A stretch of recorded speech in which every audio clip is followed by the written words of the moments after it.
The National Employment Authority has been ahead of this. I have heard the Cabinet Secretary saying that government is not an agency.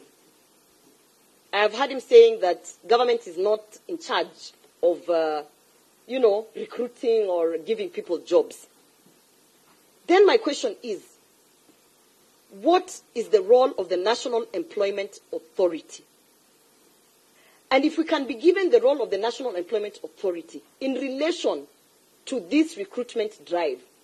Chair, I ask this because when I partnered with the National Employment Authority, including the posters that he has said and the videos, which are there, yes, they are there, in partnership with the National Employment Authority, it is that authority that is vetting the agents.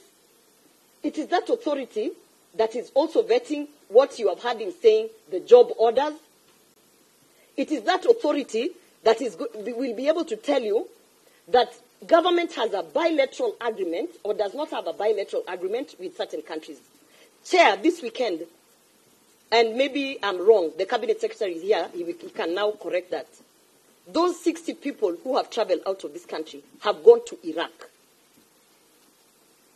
We have this same government rescuing people from Iraq. So my question is, what is the role of the National Employment Authority? Because they cannot also sit and say that their role is just to regulate and give licenses, yet they are the same ones who are also posting jobs on their websites. They are the same ones who are also endorsing some of the agents who I see here who have conned Kenyans. We need to get clarity so that us as legislators and representatives of the people can be able to do our work the way we are supposed to do. Finally, Chair, as I submit. The last one. Yes, Chair, I'm the statement holder, and I'm very passionate about this because you can see now they want to start frightening me. Yeah, the others also. Telling me they are going to remove me as a senator, because I'm playing my job. That one, I bring it on. Chair, let me say this. We have an agent. We have many agents. The one that I can point out, because I have had an interaction through the people who came to my office. This Global Face Human Resource Chair, which I'm glad Waziri Mutua has actually said that he's not sure if we are talking about the same person. You see, this is the drama that we subject Kenyans to. Global Face Human Resource has a director by the name Festus. Whether Omwamba or Omambia or whatever, it is Festus, they are aware. Am I allowed to do a point of order? Chair, as words in my mouth. Chair, I have to. He can respond. He has an opportunity to respond.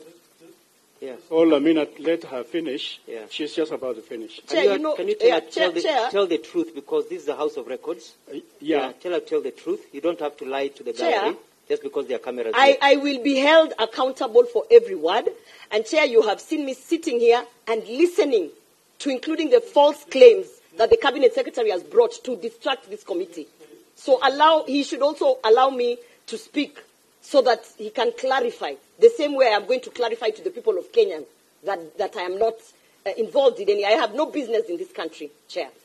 So, Chair, I want to ask, in his submissions that we have in writing, they have said that they are only aware of one Festus Omwambia. The spelling is a mistake between a W and an IA. That is the only difference that we have. Otherwise, the company is the same, the individual is the same, but the Cabinet Secretary is trying to come to this committee to tell us that, okay, maybe if you're talking about the Festus with an IA, that one we don't know. But us, we know the Festus with a WA. Chair, at the end of this inquiry, because I've seen Mr. Festus, I've seen his photos out there, it is the same Festus. And it is the same company that is calling people. And they are still licensed. So I want to ask this question to the Cabinet Secretary and to the Director General of National Employment Authority. Because it's no longer a game. We are playing with Kenyans' lives. It's not about a game of WA or IA. It is about people getting conned, people committing suicide. It's about families being broken. Okay. And Senator, you cannot come here to tell us that the Festus you're referring to is an IA and our Festus is a WA. It doesn't matter because at the police station, his fingerprints are taken and his fingerprints are the same. Please, so we want to know that the National Employment Authority is safeguarding Kenyans from rogue agents, not this drama. Made your point. You have made your point.